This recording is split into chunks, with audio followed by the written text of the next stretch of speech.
Hi and welcome to WorkPro. My name is Tania Evans and I'm the host of today's webinar on administering probity checks. So once you make a decision that you signed a contract to manage probity checks through the WorkPro platform, in order to start the process, you simply log in as an administrator. So logging into the platform, WorkPro offers several probity checks, and that starts with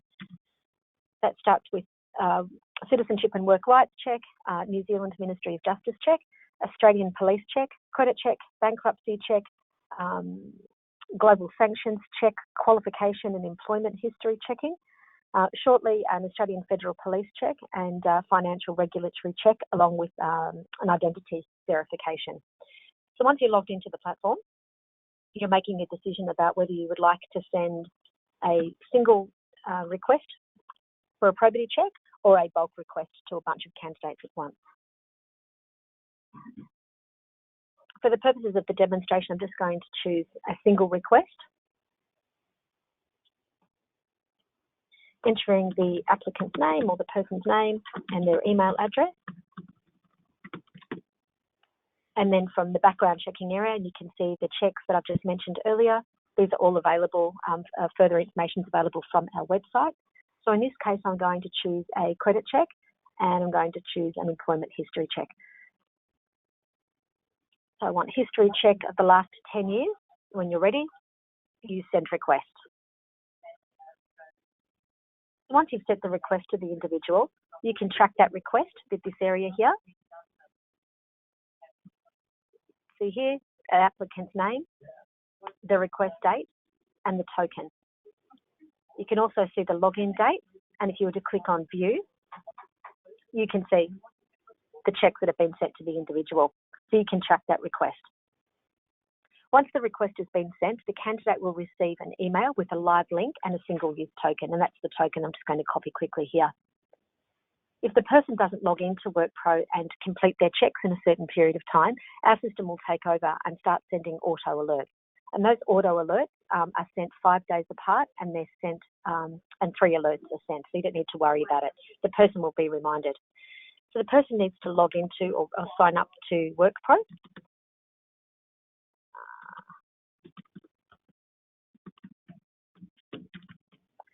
Email address,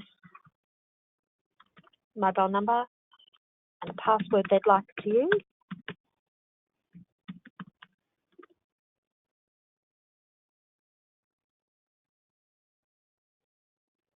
And signing up.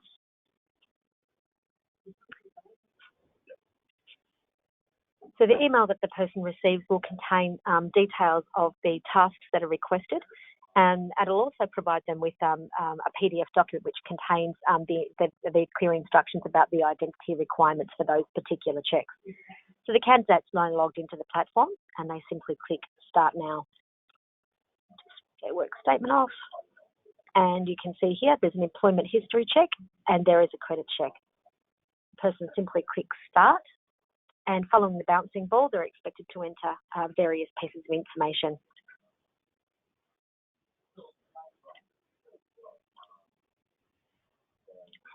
A fairly basic employment history check, employment status, and you can see here that the person's been requested to provide 10 years of address history, including current role, the employment status,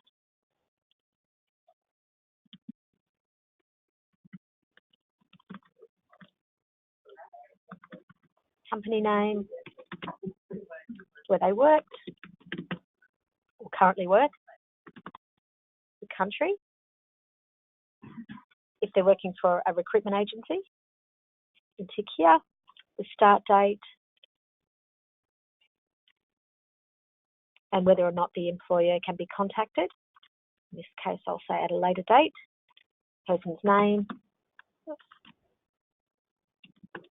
their phone number, mobile phone.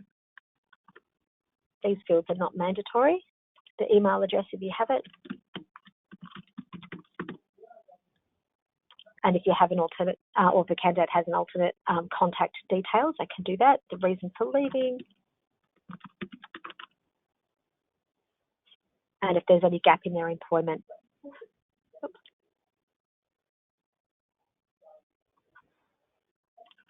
and saving.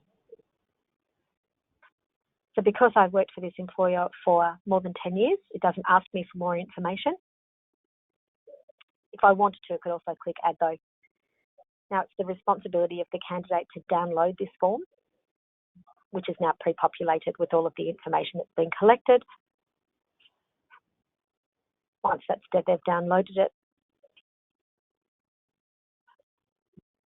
they need to also upload it. If they don't have access to a printer, they can simply click this and it will be sent to the employer for printing and for the applicant to sign it. Upload the identity document. Now that identity document must be a photo-issued photo identification so you can confirm or validate they are who they say they are as part of the process, and simply submitting the check. So that's the applicant's process. For a credit check, quickly show you that. Various pieces of information depending on the check that will be required. You can see here, because I'd entered my information on that employment history check, these are now not required. So it's just the gaps that are necessary.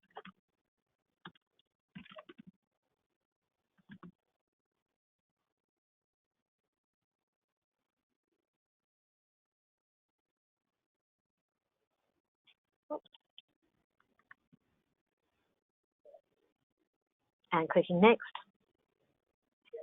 And again, needing to download this form.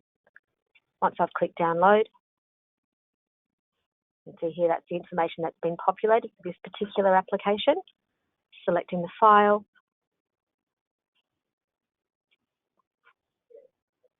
And my identity document, I am required to make a conscious decision to upload that identity document again. That one's a bit too big. 5 meg. Tick, and submitting the check. Once those 2 checks have been submitted, you can now see that they've been completed, and you can see that the status is in progress. What's happened now, as the employer, you have received an email alert letting you know that the checks are ready to go, if and when they're required. So you're logging back in as an administrator, and you can do a few things here. You can either see the application in the list, or you could do a search using the filtering function. So in this case, I can see these 2 checks here. And my role is to review the information, making sure the identity is correct and making a conscious decision about whether I need to submit this check. So you can see here my name, date of birth, my history. If I'd entered a couple of histories for this particular check, so I'd lived in different countries, I would have the option to choose the country. I can choose both if I like. Let's just choose this one here, Australia, and you can see here the cost for this check has now popped up. So if I was to choose a couple of countries, this cost would definitely change. So yes, I can view the information, and I can submit the check for processing. It's as simple as that. And similarly with the employment history check, and indeed with any check that you process through the WorkPro platform. So checking this information, yes, software developer, there's no project code or cost code or GL code that I'd like to add. You can see the total cost and you're accepting that cost. Clicking Next. Viewing this information, you can make a choice to replace it, and then submitting the check for processing. So once those 2 checks have been sent to WorkPro, our responsibility is to vet that information. So one of our people within our customer success team will open that check the identity documents, check that all of the information is in order.